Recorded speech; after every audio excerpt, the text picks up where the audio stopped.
जो लोग दूसरों के दुख दूर करने के बारे में सोचते हैं, उनकी मदद भगवान भी करते हैं। इसीलिए दान पुण्य करते रहना चाहिए। दान करने से हमारा जीवन भी बदल सकता है। एक लकड़हारा था। वह जंगल से लकड़ियां काटता और गांव के बाजार में बेचकर अपना जीवन चला रहा था। उसे इस काम से सिर्फ इतना ही पैसा मिल पाता था कि वह थोड़े बहुत खाने की व्यवस्था कर सकता था। बहुत परेशानियों में उसका जीवन चल रहा था। इस वजह से वह बहुत दुखी रहता था। एक दिन लकड़हारे के गांव में एक विद्वान संत पहुंचे। संत के दर्शन करने और उनके प्रवचन सुनने के लिए लोग दूर दूर से गांव पहुंच रहे थे। गरीब लकड़हारा भी संत से मिलने पहुंच गया। मौका मिलते ही गरीब व्यक्ति ने अपनी परेशानियां संत को बता दी। उसने संत से कहा कि आप भगवान से पूछिए कि मेरे जीवन में इतनी परेशानियां क्यों हैं। संत ने उससे कहा कि ठीक है, भगवान से प्रार्थना करूंगा। कुछ दिन बाद लकड़हारा संत के पास फिर से पहुंचा।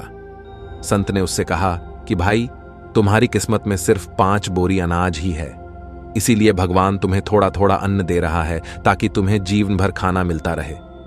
संत की बात सुनकर लकड़हारा अपने घर लौट आया।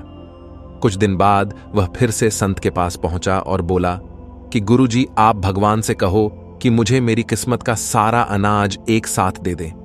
कम से कम एक दिन मैं भरपेट भोजन करना चाहता हूं। संत ने कहा कि ठीक है, मैं तुम्हारे लिए प्रार्थना करूंगा।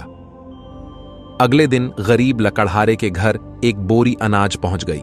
उसने सोचा कि संत ने मेरे लिए प्रार्थना की है, इसीलिए भगवान ने मुझे इतना अनाज दे दिया है। उसने बहुत सारा खाना बनाया, खुद खाया और गांव के गरीब लोगों को बांट दिया। सभी ने उसे दुआएं दी। अगले दिन उसके घर फिर से एक बोरी अनाज आ गया। उसने फिर ऐसा ही किया, खुद खाया और दूसरों को खाना खिला दिया। काफी दिनों तक ऐसा ही चलता रहा। फिर एक दिन वह संत के पास पहुंचा और पूरी बात बता दी।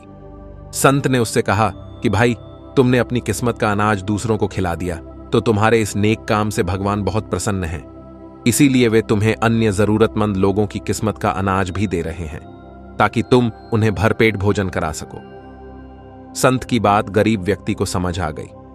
इसके बाद उसने दूसरों को खाना खिलाने का सिलसिला जारी रखा।